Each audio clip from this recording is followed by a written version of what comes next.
Director on comm. Producer on comms. Present. Camera 1. Camera 2 on comms.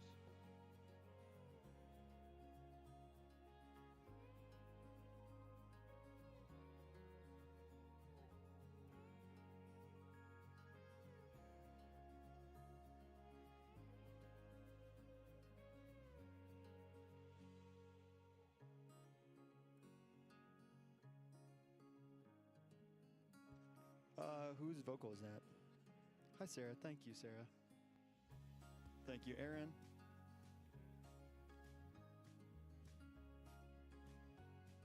Take any more checks. Thank you, Rana.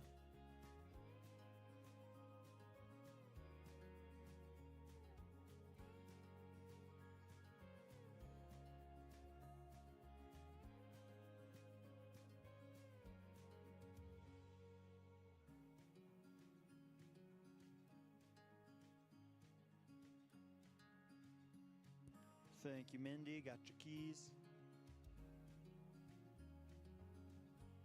Thank you, Suzanne.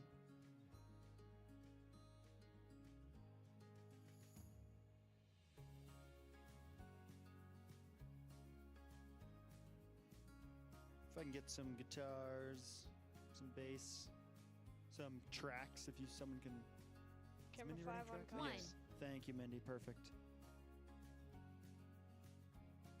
The track's tracked. Yeah, Brandon's sitting over there.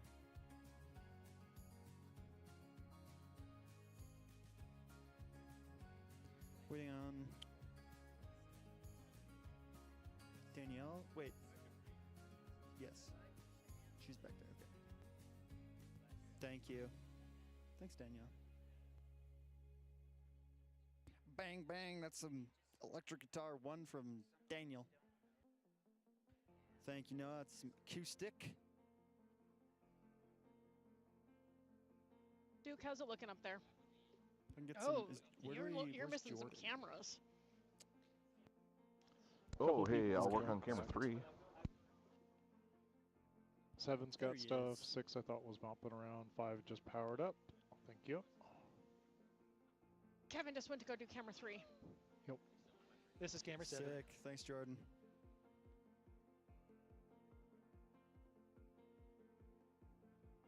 AJ, how are things over there?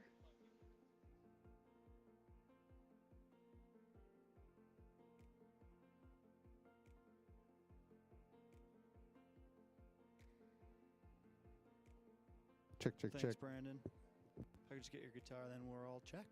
I figured out why 3 died. Sweet. The second battery wasn't Thank all the way you, guys. inserted. Lights is on I'm gonna not be able comms. to hear That would do it. anything other than the talkback. Okay. Good job. First round. You can tell people are coming back, not camping quite as much this weekend. All right, I'll pray for us. God, we thank you for the way that you're teaching us and inviting us into growing more like you and growing greater into an understanding of what it means, what your grace means, and what your love means for us. And we thank you. We pray that this worship gathering will lead well and connect with your love for us, your heart for our valley, and for the people in this room. And we just pray for each person on our team and each person in the room that we would all know your love, would know and understand your heart of sacrifice for us and your grace. God, we thank you and pray all these things in Jesus' name. Amen. All right, guys. First service was awesome. Keep the energy up for the second. Let's do it. All right, 4. I see your camera. Thank you. I should have all my cameras. So Mindy, you can basically start Hey, Duke, playing the would you be click, up for like, me running once camera I start 3 talking, during just worship? Start the click. You 'Cause I don't wanna mean to talk a lot. skateboard it for me? Like actually manually operate it? Hey, why not? Oh, give it a shot. I've also setting up the ping pong, so if I need to jump into that real quick, it's easy for me to just trigger it. Okay. Yeah, I was kind of wondering why it didn't move at all, but I guess if the second battery wasn't seated. It wouldn't do Yeah, that. it just ran out of power, sorry. No, no worries at all.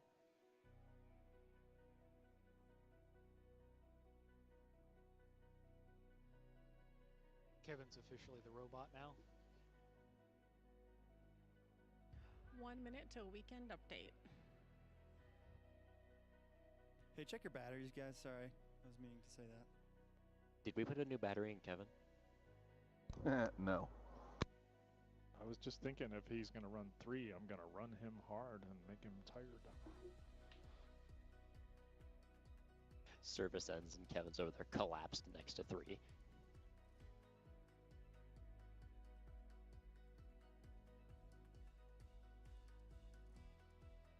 So if Kevin shows an out of service message, does that mean we have to reboot him?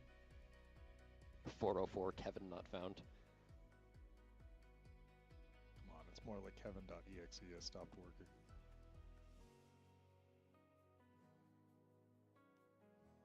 Weekend update in 10, 9, 8, 7, 6, 5, 4, 3, 2, 1. Go video. Does Kevin require cookies to function? Remember, we have 2 videos here. Hey, Journey, we're super excited to announce a worship night with Abandon Worship right here at the Commons on September 3rd at 7 p.m. And Abandon Worship is a worship movement here in Bozeman that's centered around having Jesus-focused worship nights where we involve people from different congregations, different backgrounds. It's an open invite to everybody, and we think it's super important to partner with churches around the valley, and that's why we're doing this one on September 3rd. So Journey Worship and Abandon Worship are going to be leading here September 3rd at 7 p.m. No tickets necessary. Just come, invite your friends. We'll see you there.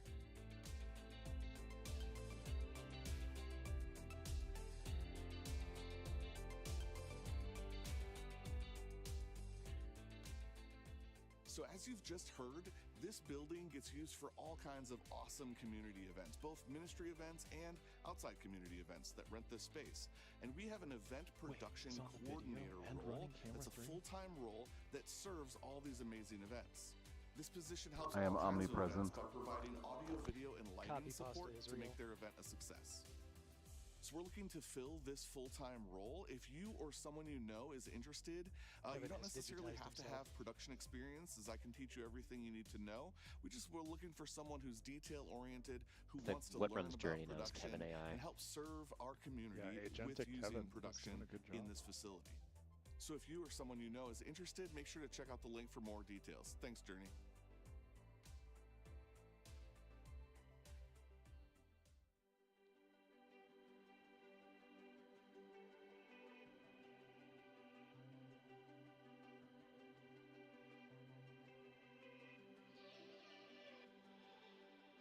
Second of 2 videos coming up. And then we're coming out to 1. One looks like you got Brandon framed up. Thank you.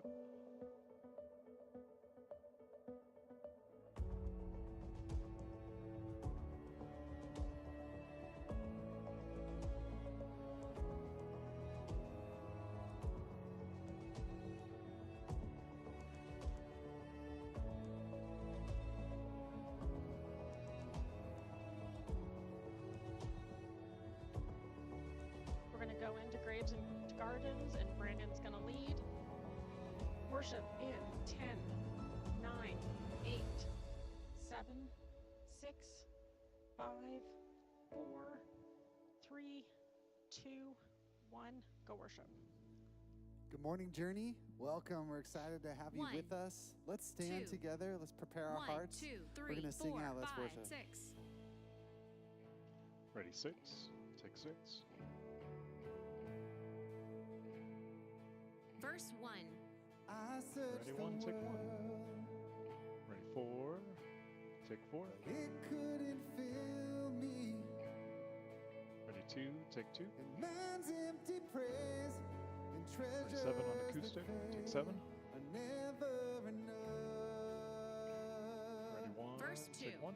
Then you came along. Ready 2, take 2. And put me back together. Ready 7, take 7. And every desire is now Ready 1, take 1. Ready 4, take 4. Chorus. Drums Oh, in. there's nothing Ready 1, take 1. better than Ready you. 5, There's nothing 5.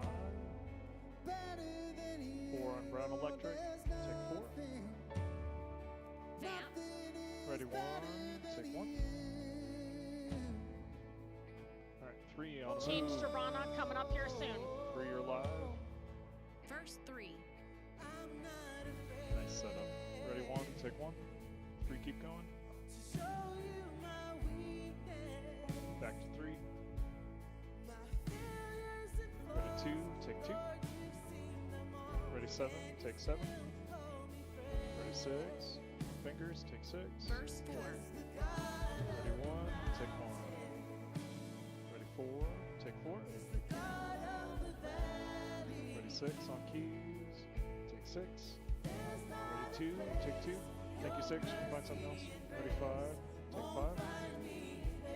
Ready 1, take 1. Chorus. Ready 6, take 6. Ready 7, take 7. Ready 1, take 1. Ready 4, take 4. Ready 2, take 2. Ready 5, take 5. Ready 4, take 4. Ready 1, take 1. Ready 6, take 6 on the vocal. Thank you. Interlude. Ready 7, take 7. Ready 1, back on Brandon. I think. Oh. Ready 2, take 2. Bridge 1. Ready 1, take 1. Ready 6 on keys, take 6. Ready 3 on this push, keep going. 3, you're live. Ready 1, take 1. Ready 2, take 2. Bridge 1. Ready 7, take 7. Ready 4 on electrics, take 4. Ready 1, take 1. 5, take 5. Ready 4, take 4. Ready 2, ready 1, take 1. Ready 6, take 6. Ready 7, take 7.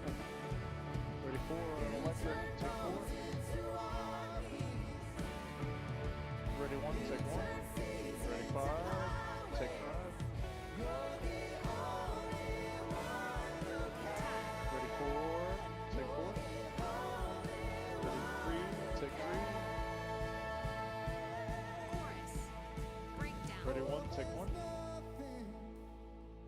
Ready 7, take 7.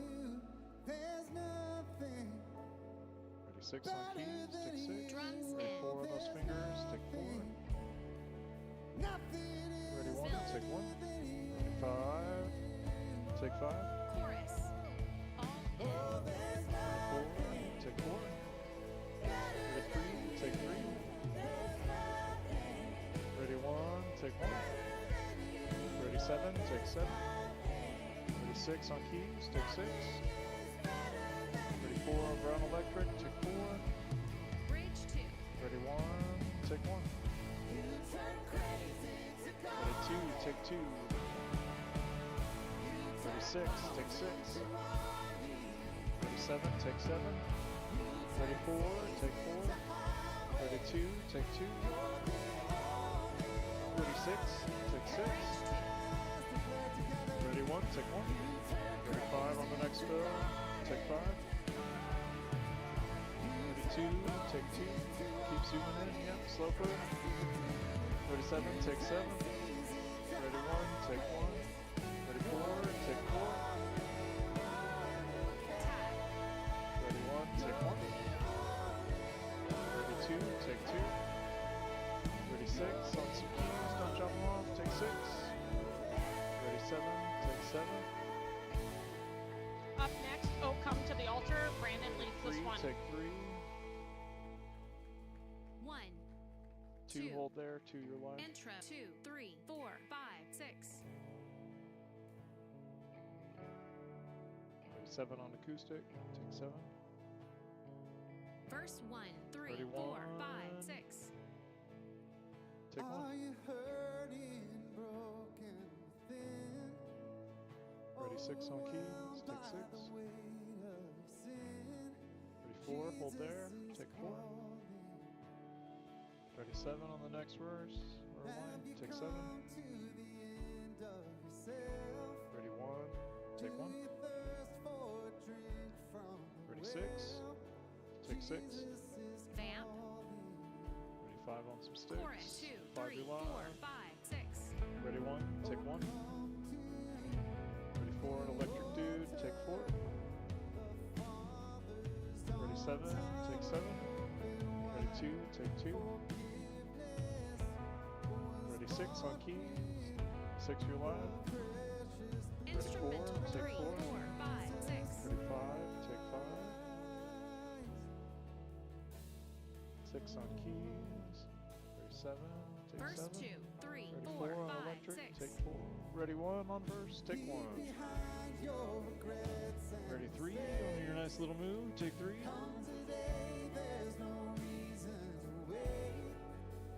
Ready, 2, hold there on the 2 shot, take 2.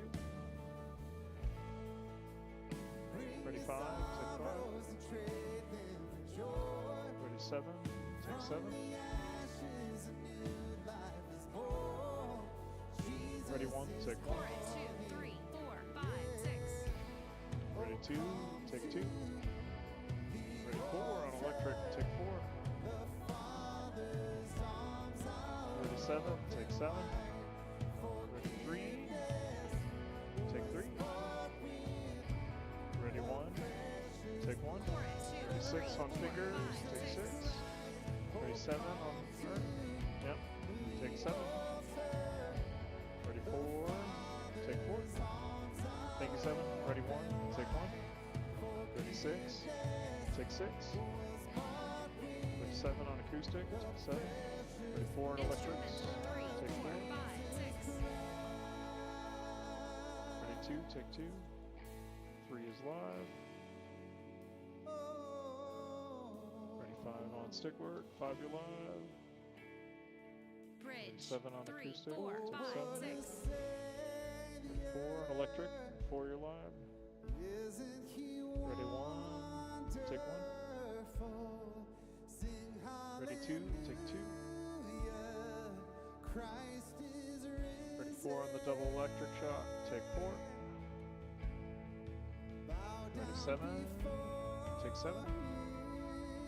Ready, 6, take 6. Ready, 5, take 5. Ready, 1, take 1. Ready, 3, take 3. Bridge Ready, 7, 3, take 7. 4, 5, 6. Ready, 4, take 4. Ready, 6, take 6. Ready, 1, take 1. Ready, 5, take 5. Ready, 2, want to push in. Ready, 2, take 2. 2, keep moving your live for a bit. Ready, 7, take 7. Thank you, 2. Ready, 1, take 1. Ready, 4, take 4. Ready, 2, take 2. Ready, 5, take 5. Ready, 6, take 6. Ready, 7, take 7. Chorus 2, 3, 4, 5, Ready, 6. 1, take 1. Oh, come to the altar. Ready, 4, take 4. Father's arms are 2 is live. forgiveness. Ready, 1, take 1. Ready, 5, take 5. Chorus all in. Ready, 4, 7, 5, take 6. 7. Ready, 6, take 6. Ready, 4, take 4. Ready, 1, take 1. Ready, 3, take 3. Ready, 2, take 2.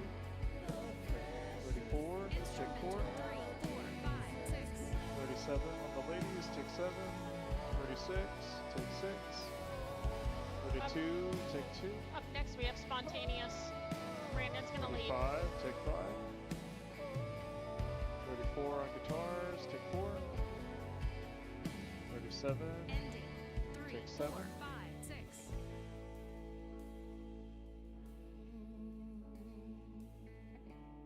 3 is live on the wide, just nice and slow move. They recalibrate. Reaching the end. Ready 1, take 1.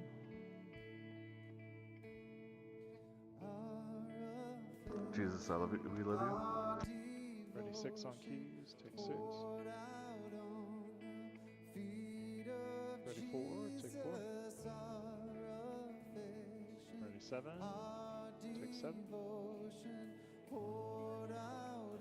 Ready 5, take 5. Ready 1, take 1.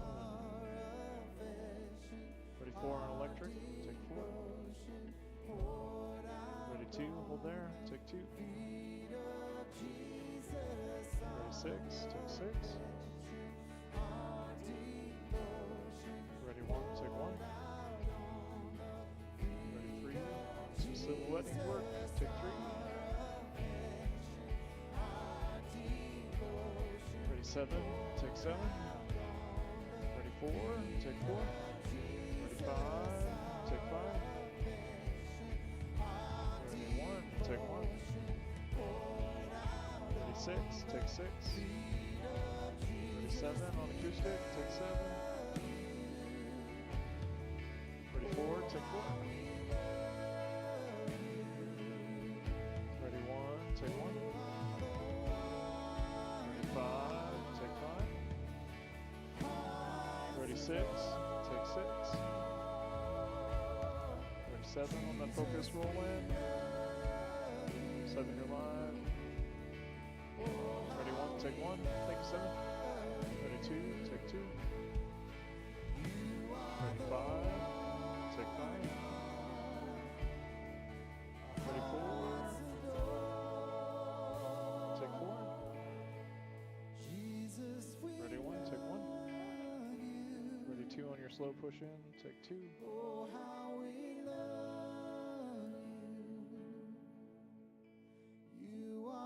Ready 1, take 1. Going to 3. 3 is live.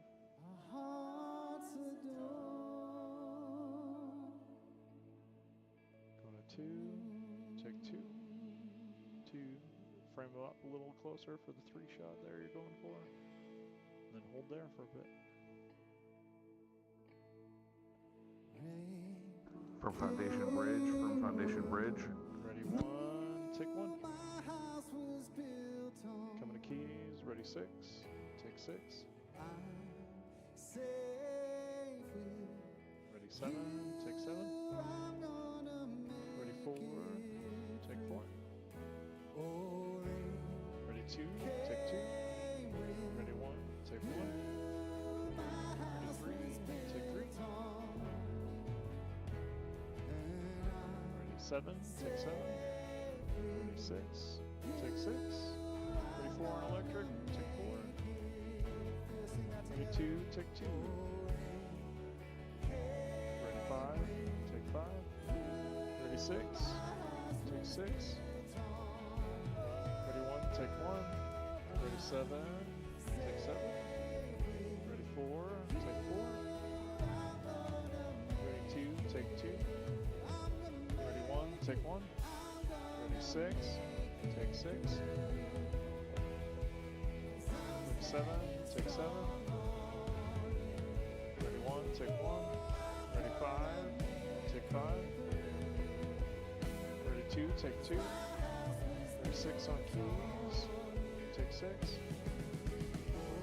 Ready 7, take 7. Ready 4, take 4. Ready 2, take 2. Ready 1, take 1. Ready 5, take 5. Ready 2, take 2. Ready 4, take 4. Ready 7, take 7. Ready 2, take 2. Ready 3 on the zoom in. Pick a point. 3 you're live. Ready 1, take 1.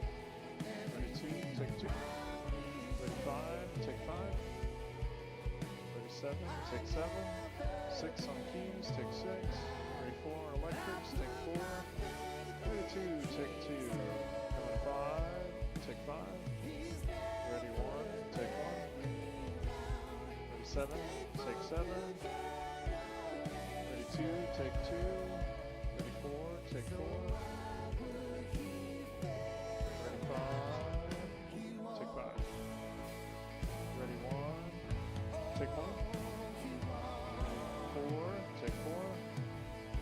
Ready 5, take 5. Ready 7, take 7.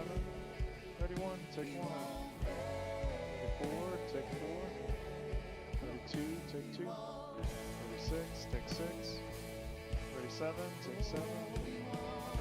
3, take 3. Ready 1, take 1. Ready 5, take 5. Ready 7, take 7. Ready 4, take 4. Ready 2, take 2. Ready 6, take 6. Ready 4, take 4. Ready 1, take 1.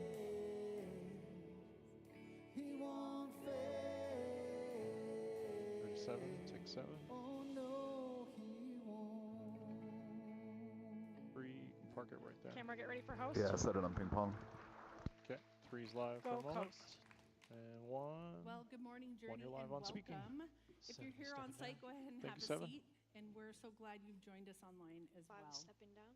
Thank you, 5. Well, this morning I have And the 6 as well. opportunity Thank to you. talk about one of our next steps we reference a lot around here, and that is serving. So, as many of you know, we are planning a church called Greenhouse that's happening this fall, which is literally around the corner.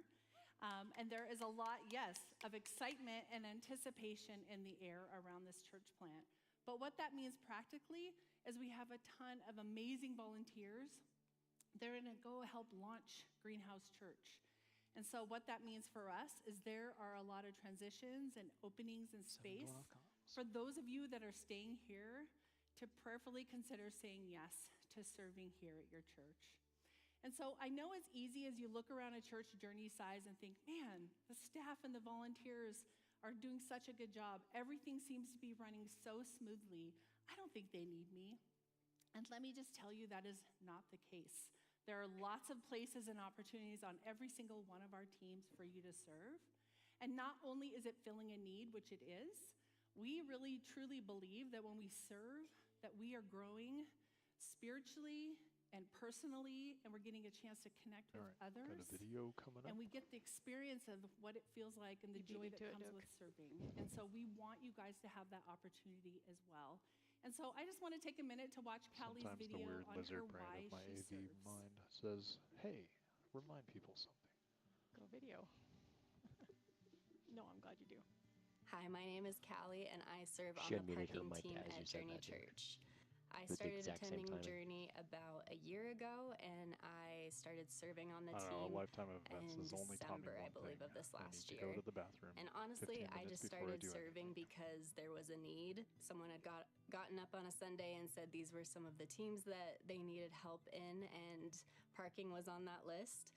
And I know from experience that parking can be one of the more unglamorous teams. It doesn't require much to do the job, but it's usually a job that people need filled. And so really simply, I was like, I could do that. Like, doesn't require much of me. I also joined because a couple years ago, I attended a church in California, and it was a really big church that had a parking team as well. And there was this one guy who every Sunday he served on the parking lot team, and he was just stoked out of his mind to be doing parking. He would literally like jump up and down and like have the biggest smile on his face. He was probably in his 60s. And this was Northern California, so it was in the 90s usually, so hot. But I looked forward to seeing him every Sunday. Didn't even know his name, but he just carried such an infectious joy for what he was doing. And so I thought about him, and I was like, you know what? If I could show up with half the amount of joy that that guy did, I would be doing a really good job. And I think that man still inspires me to just whatever I'm doing to really show up. In life, I feel like you can go throughout your day and treat it just like another day, or you can just show up and really bring yourself and bring your energy, even if you're not feeling it. And I think that that man Coming back to did one such a on good job of Michelle. that. And so he really inspired me to 20 seconds. want to serve and to help out in the areas I can. And parking team is so much fun. Like, there's a couple guys on there that I see every other week and just really look forward to connecting with them. Serving is a great way to meet people and to build relationships. And Michelle in 5. Journey Church 4, has given me so much, so 3, I'm really happy 2, to give something 1. back. Go, Michelle. So I love that video because I love Callie, and I love that she breaks the stereotypes that maybe we can have in our minds of what teams we would or wouldn't serve on. And I love that she just said it's just ordinary people hearing a need and showing up with enthusiasm and playing your part. And so I don't know about you, but after that, I want to serve on the parking lot team. Like, let's go, right? And so honestly, would you prayerfully take this invitation to heart and consider your season in your stage of life and those giftings and skills that you have, and know that there is room on every single one of our teams. And so again, parking lot team, we have needs in our base camp team, leading a group, the tech team. There is space on every single team. We want you to seek the Lord and ask God, where could I step in and serve in my season of life? And so next up, I have the privilege of introducing our guest speaker for the month, Vern. So will you guys pray with me? God, I just thank you for worship this morning. God, I thank you that we can enter into your presence. God, I thank you for hearing stories of how a man in California impacted someone serving here. And God, we get to be and build those kind of stories and be a part of building your kingdom and what you're doing. And so, God, I thank you for every single person here that showed up. God, would you speak to their hearts and minds and open them up to hear this message this morning? And more than that, God, would you give us the courage to step out of this building and live out the things that you're putting on our hearts, and that we would be a light to this world. And I pray that we can only do that through your strength and your power, Holy Spirit. And we pray all this in Jesus' name. Amen. Go video. As soon as I came in, I kind of felt Remember, this we have 2 videos overwhelming feeling of acceptance and peace, and I just knew that the Holy Spirit was guiding me in the right direction. I used to feel like I had to have the weight of the world on my shoulders and I had to carry it all by myself, and now I feel like I can just give it to God and His grace and follow the path that He has for me, and that's a really big freedom and joy to be able to have in your life. Following Christ, without that, without acknowledging that, I really don't know how I would even come close to having the compassion and the empathy that I now share for loved ones in my life and myself. Anything that we have is His. Being good stewards of that has become, I think, a lot more important to us. Everything Journey does, all the ministry that happens, it's all because of the generosity of the people who call Journey home. And when you give, you are helping people to hear the gospel, you're helping families to be cared for, and you're helping people to take their next step.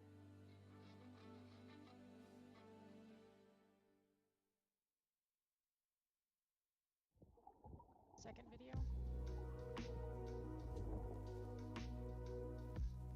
For you know the grace of our Lord Jesus Christ, that though He was rich, yet for your sake He became poor. 30 seconds to burn.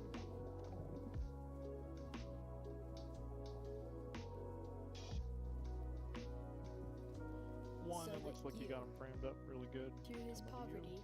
might become rich.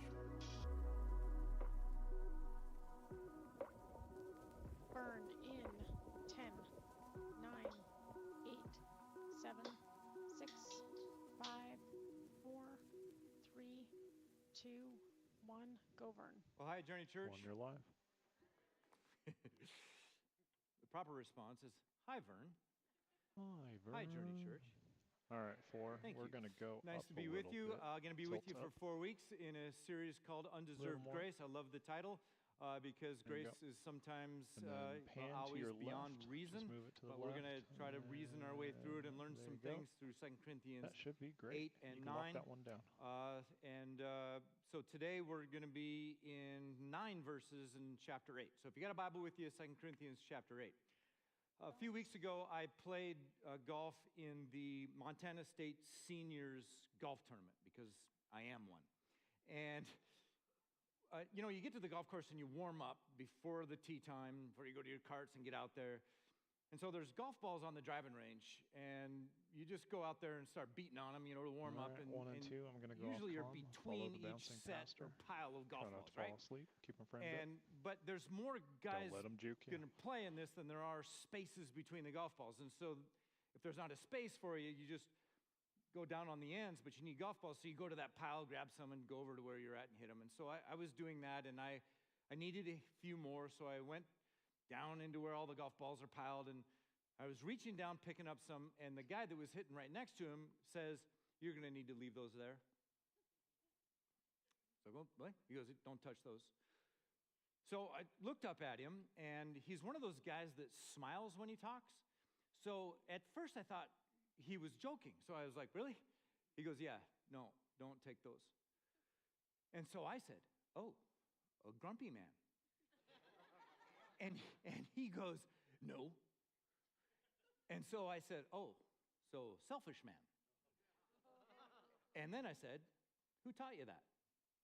It's kind of a diagnostic question. I like to ask people, like when they're doing something that is a bad behavior. I'm always curious, like, who taught you to be a jerk? Kind of the idea, And so I leave the golf balls there, and I just go down one more into another pile, and I grab some, and then, of course, I grab some extras, and I put them in the pocket of my vest, and I walk over to his pile, and I start emptying them out like this, He's like, "You don't need to do that," and I just walk away and go hit my stuff.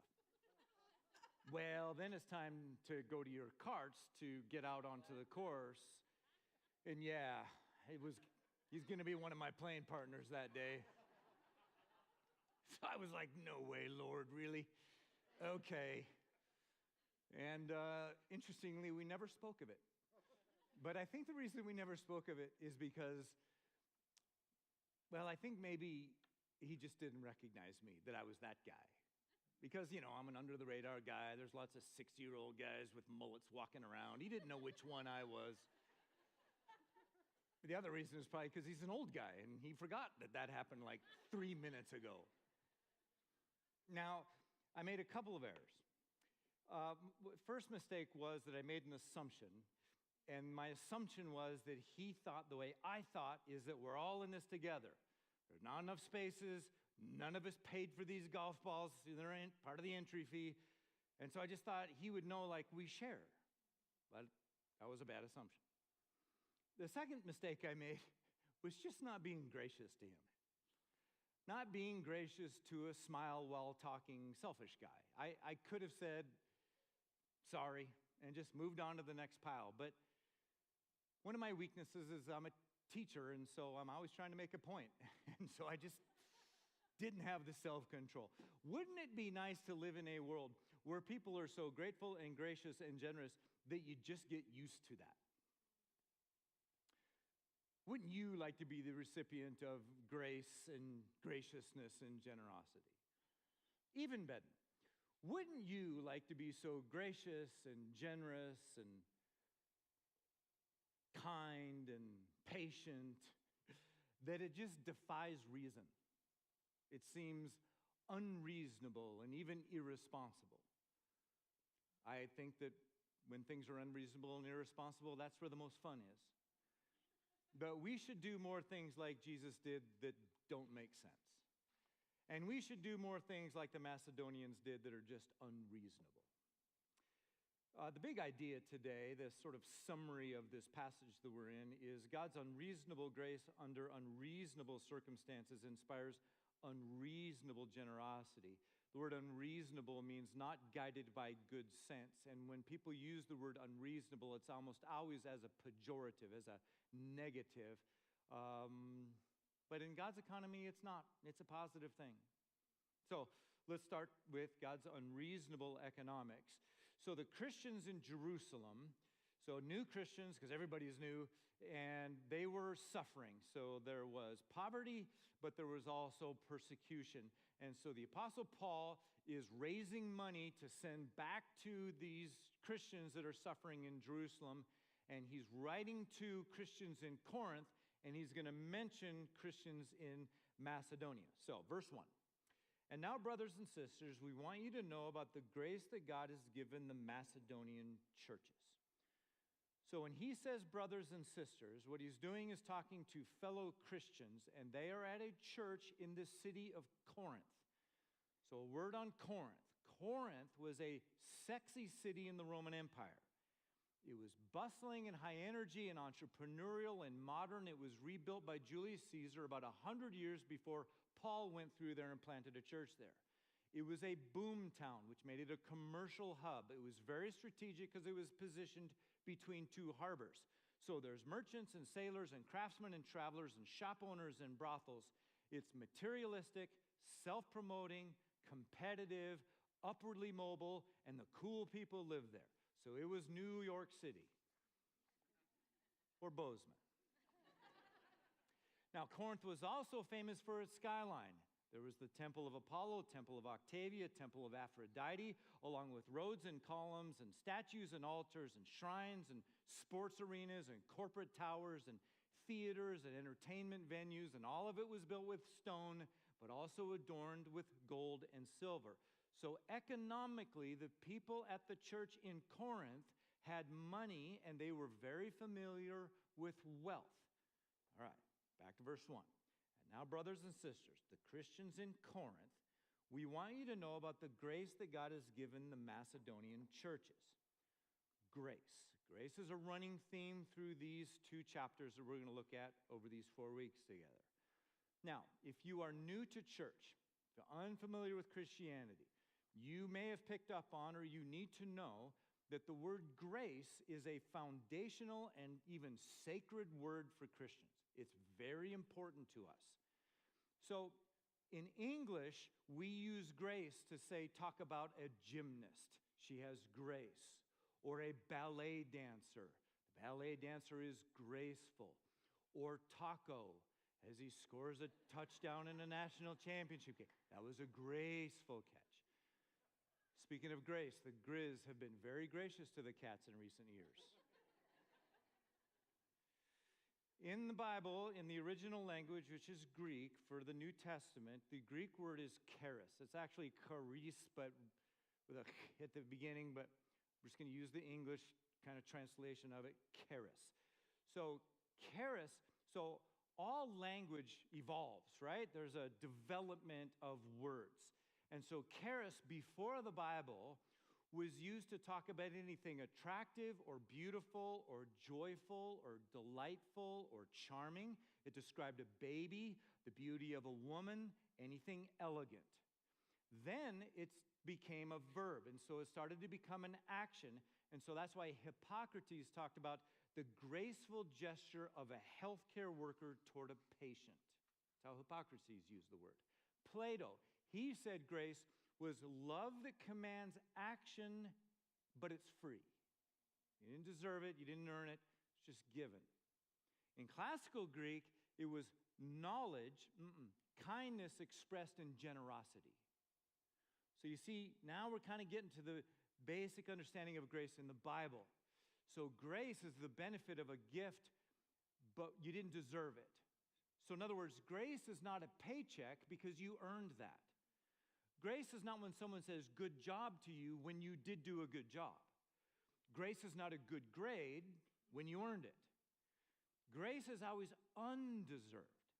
It's the goodness given, not because it's deserved or earned, but because of the goodness of the giver.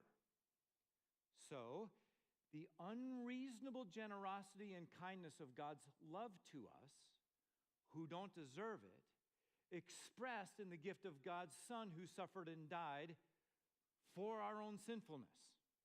That's grace. The undeserved benefit of forgiveness and acceptance. That's grace. So the two-word definition that's workable for me to define grace is undeserved kindness. Lots of church folk would use the term unmerited favor. And that's the same exact thing. It's less modern language. Undeserved kindness. And it's undeserved kindness given out of the character, the love and the care of the giver. Okay, that's why that's such an important word to us in Christianity. All right, back to verse 1. And now, brothers and sisters, Christians in Corinth, we want you to know about grace, the undeserved kindness that God has given the Macedonia churches. All right, Macedonia. What is this Macedonia you speak of, and where is it, and where are these churches in Macedonia? So, this is a map of Macedonia, ancient Macedonia. So you can see there's modern countries around it to give you some context. You see up in the top left, North Macedonia, that's actually a country now. But Macedonia at that time was larger than that. And then in there you can see the names of some churches. So on the right side of the orange, Philippi, and then Thessalonica, and then down below it, Berea, which was part of Greece. And then you see all the way down on the bottom left, that's Corinth. Okay, so he's writing this to the guys in Corinth, but he's referring them to the churches in Macedonia, Philippi, Thessalonica, Berea, churches that Paul had planted when he came through as a missionary. So, what is this undeserved kindness that God has given the Macedonians? Verse 2. In the midst of a very severe trial, their overflowing joy and their extreme poverty welled up in rich generosity. Interesting. The grace that God has given them included severe trial and extreme poverty. Keep in mind that the hard things going on in your life are likely a part of God's grace to you because of what He's going to do in and through that with you.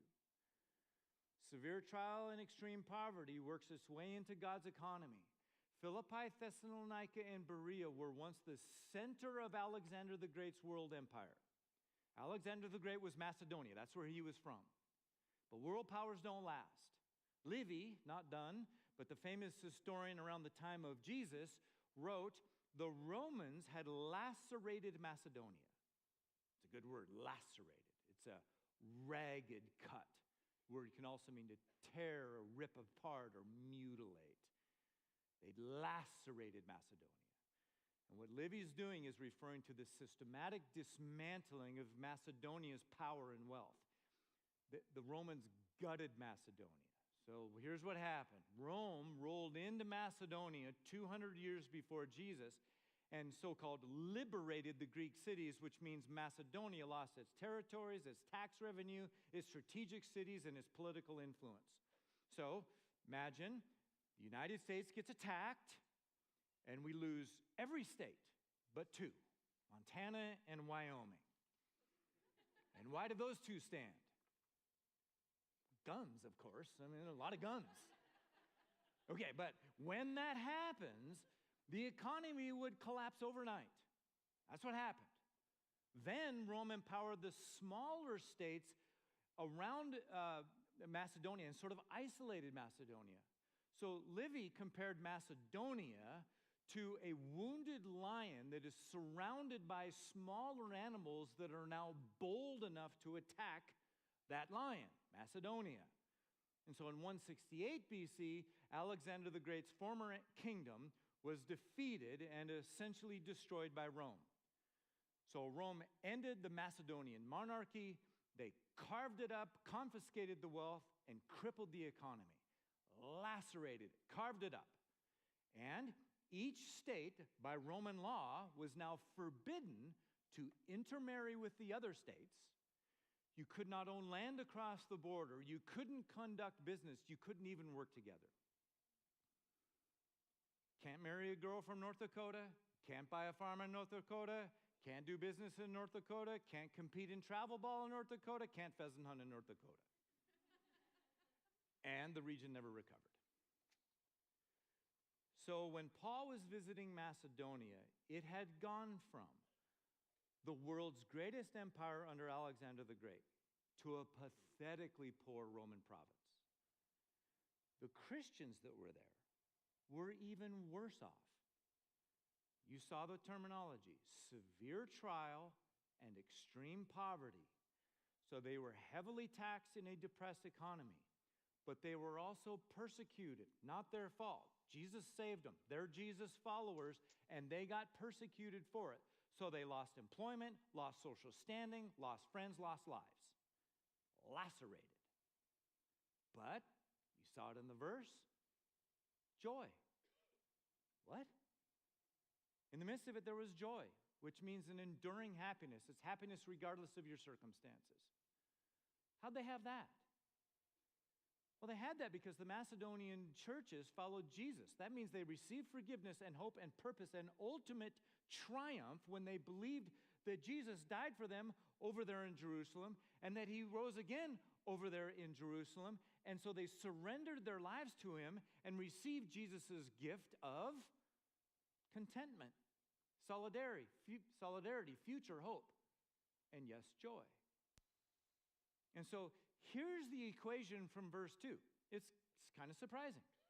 Severe suffering plus overflowing joy plus extreme poverty equals generosity, overflowing generosity. That equation's unreasonable. That's unreasonable economics. That just doesn't seem possible. And Paul agrees with that. So he gives some explanation. Verse 3, for I testify, I declare, that they gave as much as they were able and even beyond their ability. Well, thanks, Paul, but that still doesn't make sense. That's even more unreasonable economics. They gave as much money as they could and then gave more than they could. How do you give more than you can?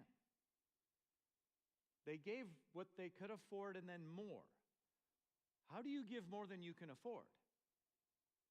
That's unreasonable. It defines reason. It doesn't pencil out. QuickBooks blares an error at you. You can't do it. How do you give more than you can? You put it on a credit card, of course. Or you call your dad. So you've got a little extra money, and so you give that. That's what you can afford. But then how do you give more than you can afford? So you sacrifice, you go without something, and that something is that your priorities changed. It's kind of simple at that point. Like, oh, the priorities changed. I was going to spend that there, but now I'm going to spend it over there. This here has become more important than that over there. That's how it happens. You're familiar with Jeff Foxworthy. He's one of the most successful comedians of all time. And one of the things about Jeff Foxworthy that rather you don't know about him, that I'm going to tell you about, because people know about this, is that he volunteers once a week at the Atlanta Mission. And it's a mission for men that are homeless.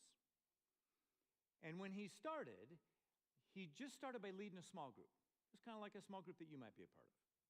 He leads a small group. 12 guys. 12 homeless guys at the Atlanta Mission. Well, it grows a little bit. And it isn't long before that small group of 12 is now 250 guys, okay? 250 homeless guys that he's meeting with once a week. So then it's just like a church. You just start breaking those into small groups. Pretty easy. One December, he goes to the bank and he gets 250 $50 bills. And that night when he met with his guys, he passed out a $50 bill to all these guys. They were so pumped. These are homeless guys living at a mission.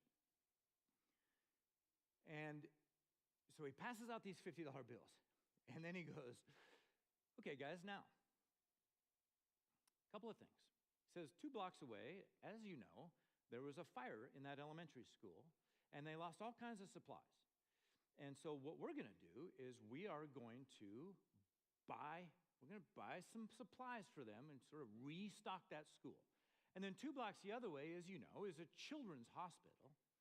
And it's Christmas time, and they've told us there'll be about 300 patients in there that are children. And so we're going to bless them at Christmas time. We're going to bless their families and their parents, and love on these kids and give gifts and resources.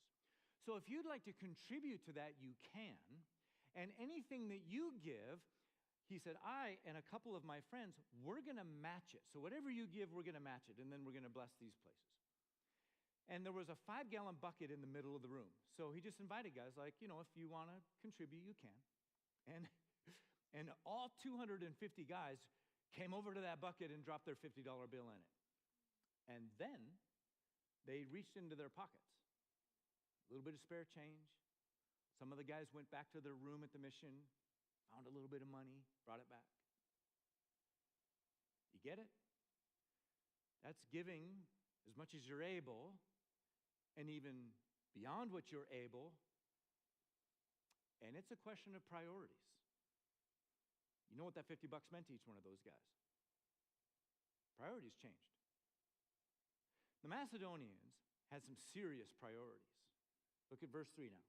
Entirely on their own, they urgently pleaded with us for the privilege of sharing in this service to the Lord's people, in this money that needs to be raised. So on their own initiative, voluntarily, not coerced or manipulated, they just became aware of the very bleak situation over in Jerusalem, and they wanted, no, needed to do what? To have the privilege of sharing. The privilege. How's that going with your small children? The privilege of sharing. Now, apparently, Paul was actually reluctant to ask the Macedonians for money for the poor in Jerusalem because of their own personally oppressed poverty, but then they demanded the privilege of sharing. By the way, the English word privilege in the Greek New Testament is actually the word charis. Interesting. It's a variant of grace. The undeserved kindness and blessing is you actually get to share. Turns out that sharing and generosity is grace. It's undeserved kindness. How does this happen? Verse 5, and they exceeded our expectation. They gave themselves first. This is how it happens. They gave themselves first of all to the Lord, and then by the will of God, also to us. That's how it happens. You give yourself first to God and then to others. That's how we do it. People ask about what God's will is. Well, here's some insight. Give yourself to God first and then to others. Do that. You do that, and the economics aren't so unreasonable. Because at that point, now you're working in a whole different economy, God's economy, and that's always better. Unreasonable economics in our little world makes perfect sense in God's world, and in God's world, there's an overflow, and it's even an unreasonable overflow. Look at verse 6. And so we urge Titus, just as he had earlier made a beginning, so as he kind of got stuff rolling is what he means, to bring also to completion this act of grace on your part. So new character, Titus. Titus was a Gentile Christian, non-Jewish Christian, probably led to Christ by Paul. Titus was serving as an arbiter between Paul and the congregation in Corinth because there was some tension between Paul and the congregation in Corinth. So he was kind of like a reconciler in there, like a coalition builder. So Titus helped Corinth, those Christians there, with repentance and renewing their zeal for God. And he was a comforter in that church, and he brought them strength and he brought them endurance. This is how God used Titus. So Titus then was helping the Corinthian Christians on their generosity journey, and now he's there to help them finish it. Bring to completion the act of grace. So in other words, they made a commitment, and now Titus is there encouraging them to follow through on their commitment to generosity. Do what you said you were going to do. Follow through even and especially when it gets super hard. So it looks like Corinth was having trouble following through on their commitment to generosity, and so Paul is trying to inspire them, and he uses the example of the Macedonians to do it, and he sends Titus in to challenge them and encourage them to follow through. Generosity is an exceptional privilege. And Paul really just wants the Corinthians to experience the undeserved kindness of God the way the Macedonians are by following through, to be a person of their word, and to reap the overflow of the goodness of God when you do. Verse 7. But since you excel in everything, so some compliments now to Corinth, in faith, in speech, in knowledge, in complete earnestness, in the love we have kindled in you, see that you also excel or overflow in this grace of giving. So they're doing a good job in some areas. Faith, trusting God in everything, including their finances. Speech. He's saying you're getting better at being godly in what you say and how you say it. You're not gossiping as much. You're not slandering and mean texting and rage baiting. But you're doing good at edification and encouragement and hope. Wise words and knowledge in reading the scriptures and learning about God and learning how to follow Jesus. In earnestness in love, love for one another, love for strangers. Yep, love for enemies. So he's saying, good job. And now let's work on this little weakness, which is your generosity. It's not going very well, and you can get better. So he's saying, you're excellent at those things. You can be excellent at generosity too. So you're good at that stuff. Now let's get good at unreasonable generosity. Let's see a ridiculous and unreasonable overflow of generosity from you, the way the Macedonians are. And how about we just start with doing what you said you would do? And Titus is there to help. I've got a couple of friends that are like Titus. Both these guys are very successful and wealthy. And they have people ask them to help them with their finances. Not a handout, but I mean like, will you help me learn to budget correctly? And guys that are starting businesses or working a business, they go to these guys for help because they're so good at it and they're willing to share. But what both of these guys do when a guy wants to sit down with them and kind of work through the finances and budget and stuff, they start with generosity. They just go like, we're going to start here. I just need to know that you've got a commitment to generosity. Do you understand that all of this is not yours, it's God, and it's been entrusted to you? And so I just need to know, are you committed to being generous? And are you committed to following the biblical model of the tithe? Because if you're not, then there's really no sense in us continuing on because God's not going to bless you anyway. So this is going to be kind of futile. But if you're committed to that, and then they mentor them in how to really do that well, then they're like, yeah, let's roll. And they really help guys. Just learning to be generous as a foundation, you see. Not waiting till you're successful, at the beginning. By the way, your church does this. Helps people with those kinds of conversations. Unreasonable economics includes unreasonable overflow of generosity, and all of it comes from an unreasonable grace. There's 2 verses left. Verse 8. I am not commanding you, but I want to test the sincerity of your love by comparing it with the earnestness of others. He's not commanding, but it sounds like a command, doesn't it? So what is that? Because he actually is commanding, but what he's doing here, and he's done it elsewhere in the New Testament, he's saying, well, it's my command. I didn't hear this directly from Jesus. That's what he's saying. So he commands it on his authority as the role, in his role as the leader. The technical term is an apostle. So he just wants them to be motivated by an internal gratitude for the grace of God in their lives. And so he is testing the sincerity of their love for God and their love for others by putting it up against the eagerness of other Christians, especially the impoverished and persecuted Christians in Macedonia. It's a good model. Like, let's put him up against that. So he's stimulating and encouraging. He is not caring. He is not creating comparison between churches because we don't need any more of that. This is motivation by inspiration. Because comparison, you got to be careful there, right? It gets dicey. Because comparison is a problem if your mindset is envy or jealousy. Comparison's a problem if it is driving and influencing your own personal self-worth. Not that. Not that. Like, I got a buddy who was a nationally ranked D1 athlete. He owns and operates a multi-million-dollar company. He's got a great wife and great kids. His daughter just scored perfect score on the math portion of the SAT.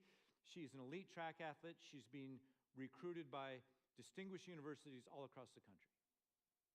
He's got a few homes. He's good at everything he does. He's a +4 handicap. On Thursday, he got another hole-in-one on a 195-yard par 3 with a 9-iron. He catches sharks from his kayak 6, welcome back. with basic fishing tackle for fun. I asked him, like, when they get up to the kayak, like, I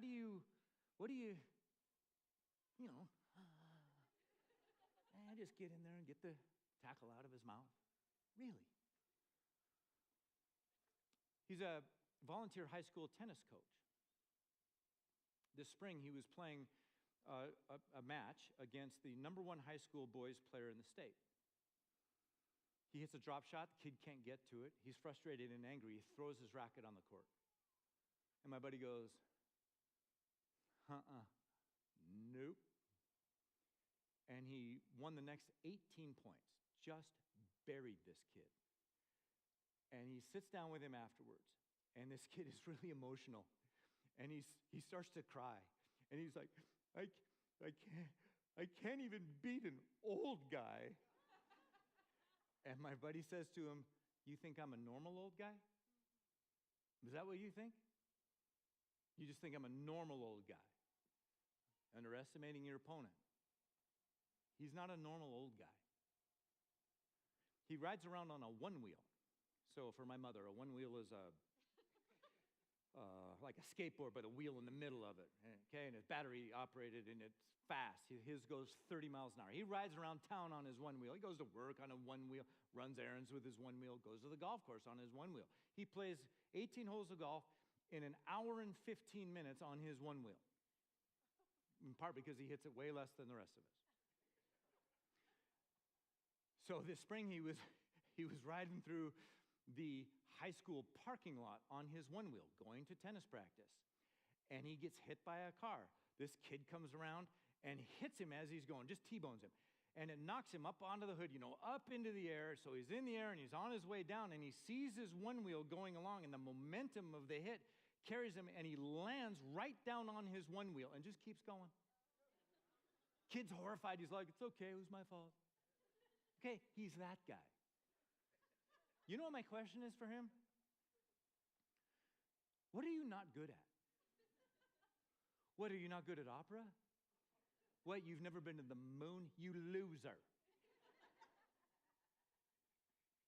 Or are you just inspired? Like, I don't want to be a normal old guy either.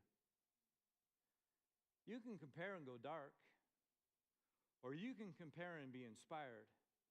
And what Paul is doing with Corinth is comparing them to the Macedonians to inspire and motivate. And then he goes to the core of it all. If you want to compare, verse 9, for you know the grace of our Lord Jesus Christ, that though he was rich, for your sake he became poor, so that you through his poverty might become rich. Camera 7 back on comms. Christians like this verse because it is such a pithy summary of what 5, the gospel your of image. Jesus is. Thank you. That Jesus who is rich became poor. And what that is a reference to his pre-existence with the Father and the Holy Spirit, and then humbling entering into the world as an impoverished baby, and then submitting himself to betrayal and rejection, mockery, torture, and death. Rich It's the last of our verses. We're on the last and he page did it for in us. sermon Why? notes. So that Phone booth through picture, his and then the QR code his ending. poverty is taking on our sin so much that he became sin and got killed for it, we might become rich. And he ain't talking about money. Richness of life at its best and life at its fullest. And oh, by the way, it lasts forever. That's lasting wealth. Jesus became what they were poor so that they could become what he is rich. And so, is generosity too much to ask? Well, actually, logically and reasonably and sensibly, no, it's not. That perspective. So there was an incredible, really interesting sociological study done in the 1970s. So if you're Gen Z, this is a picture of a phone booth. So a phone booth used to be these little tiny buildings that would sit on a street corner, and inside the phone booth was a machine. And that machine was cool because you could put a coin into the machine, and then it would connect you to like this vast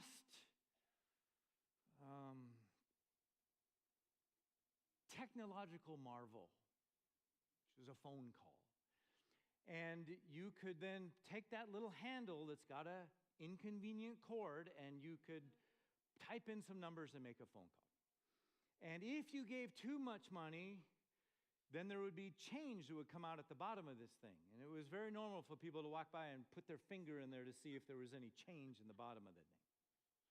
So the sociological study they did with this phone booth is that they would have people watch, and when a person would go into the phone booth, they'd wait for the call to be over, and then they would have a guy walk by, and he had a folder full of papers, but he'd drop all the papers right outside the phone booth, right as the person was coming out of the phone booth.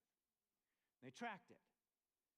You know what percentage of people stopped to help that guy pick up those papers? 4%. 4 out of 100. But then, a little wrinkle. Then the researchers took a dime and put it in that little change slot. And then somebody would come in to make a phone call, and they'd get done with their phone call, and they'd reach in, and ooh, a dime. And when they came out of that phone booth, that guy drops those papers. 88% of people stopped to help that guy pick up the papers after pulling a dime out of the phone. The summary of their whole finding is an unexpected blessing produces kindness in people. That was a dime. 10 pennies. 1/10 of a dollar. So come on. How much more should God's grace, his undeserved kindness to us, cause generosity even to strangers? And now it's not seem so unreasonable, does it? It's logical and doable. God's unreasonable grace under unreasonable circumstances inspires unreasonable generosity, but in the Christian economy with God, that actually makes perfect sense. Your church would like to help you in your generosity journey. So I'd like you to do a couple of things. Two. We're going to pray. That's number 2. But before that, will you grab your phone, the one without the cord on it, and see that QR code on the screen? So you take a shot of that. And once you do that, it can open your texting app, and then you can just hit send. And what's going to happen with that is you're going to get some input from us over the next couple of weeks. If you don't want to do the QR code, you can see what you can do on the texting there. And if you didn't bring your device in here, then there's a card out at the connections table. You can grab that as you go today. All we're doing here is we're going to send you some encouragement, some prompting, some things to think about, some stuff to pray about, some reflection ideas. We want to send that to you just in this process over the next couple of weeks as you think about God's economy and your generosity. All right. Before we sing together, I'd like you to take a moment to respond to 2 Corinthians 8, 1 through 9, what we just talked about. What do you need to say to God? Just a reminder, we're going to leave this up. Pray for a moment. You can tell God what you're thinking and what you're feeling, and maybe you could pray some courageous prayers, or maybe just a little on hold for a bit as you see how God unfolds his grace to you over these 4 weeks together in 2 Corinthians. So a few moments for you to pray now.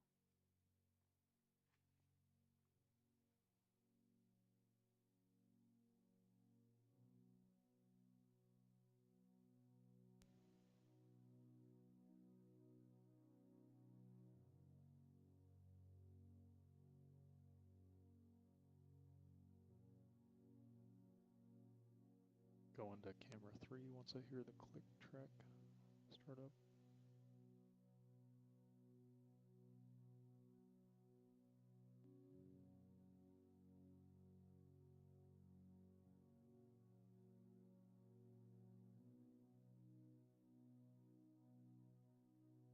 Thank you, 1, for framing up on Sarah.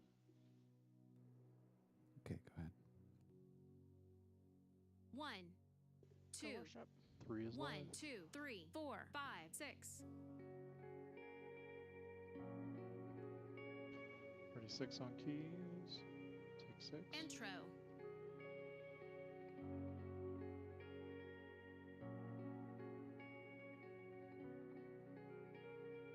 Verse 1. Ready, 1, take 1. Ready, 4, take 4. 7. Take 7. Verse 2. Ready 2. Take 2. Just to bow down before your throne. Ready 1. Take 1. See your face, I'll cry Go to out 5 on the next sticks. Work for me. Ready 5. Take 5.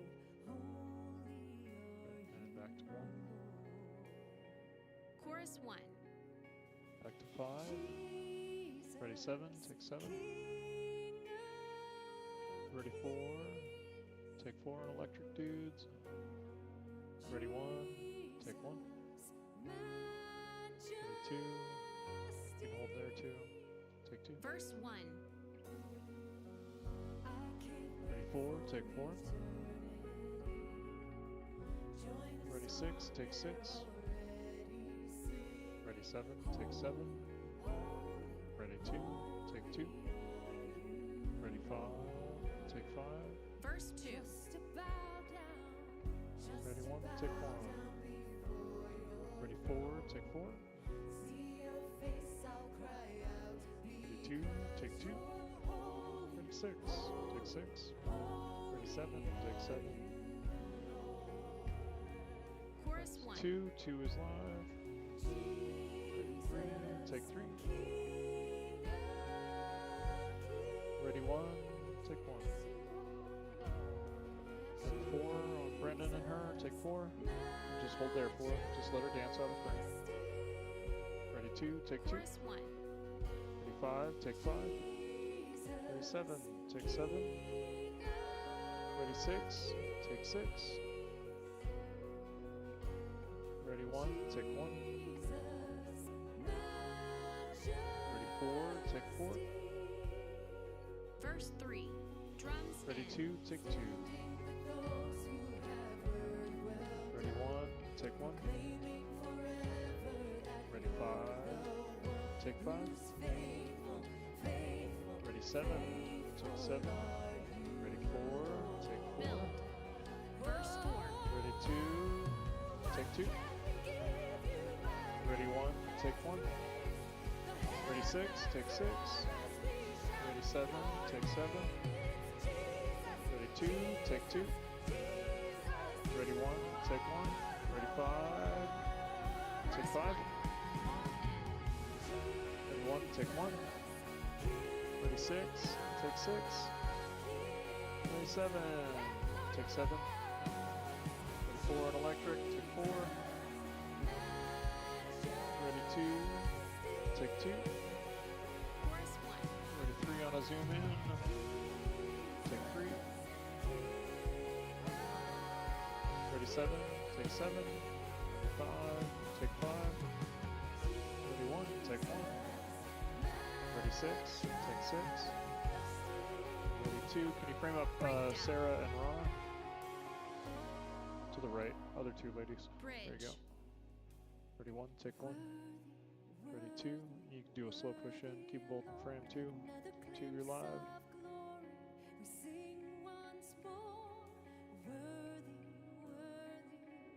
Coming to 7. Ready 7.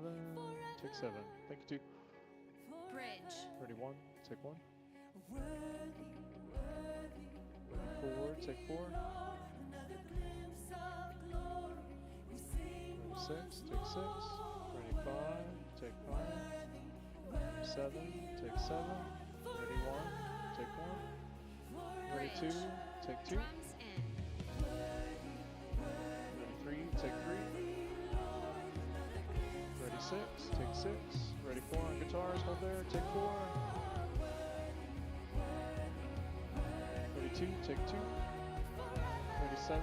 Take 7. Ready 1. Take 1. Ready 5. Now we'll come back to the bar. Ready 2. Take 2.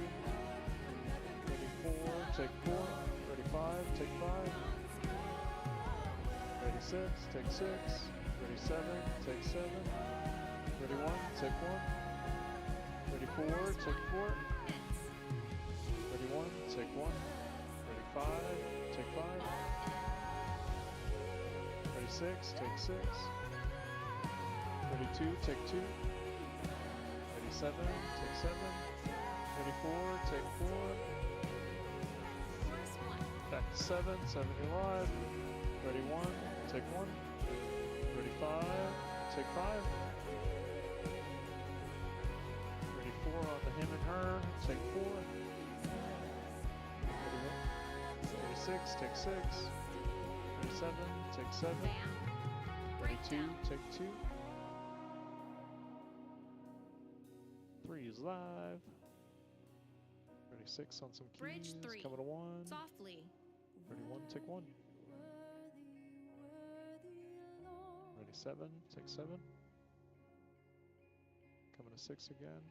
6 you're live. Ready 1. Take 1. Ending. Ready 5 on the sticks. Coming Sarah's to gonna 2, do 2 the you're closing. live. 1 get ready for speaking. Amen, 1 you're Journey. live. Thanks everyone for being here this morning. We have folks on either Thank you, side of the cameras, stage for all your that help are today. part of our Wouldn't be a prayer show team. without you. So if you would like to pray or process something this morning, they are there for you. Please don't feel like you have to rush out, shake a hand, hug a neck. Thanks, Journey. We love you. Song credits and start CD3 slides producers. Great job, y'all. That was epic. Good job. Thanks, everyone. Alright, cameras all safe. Director.com. Good job, Thank you all. everybody. Thanks. Gamer 7, go off.